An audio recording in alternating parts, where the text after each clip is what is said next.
Welcome to the Efficient eLearning SAP training series. This playlist is SAP QuickViewer. And here's some of the content we'll be covering. Note that some of the topics may be combined into a single video, and some may be spread out over multiple videos, but these are the main concepts. First up, we'll answer the question, what is the QuickViewer? We'll then identify the tables and fields to be used in our example QuickView. Once we have our list of tables and fields, we can then log on to SAP and create a QuickView using a table join with an inner join in transaction code SQVI.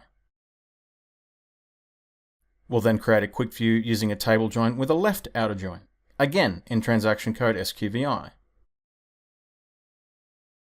Once we have some QuickViews created, we'll then analyze the functions for managing QuickViews: display, copy, rename, change, delete, and adjust. We'll then convert a QuickView to a query using transaction SQ01. And time permitting, we'll create dedicated videos for some of the more common QuickViews. That concludes the content for this video. Remember to give it a like and subscribe to the channel if you'd like to be notified when new videos are uploaded. Thanks for watching.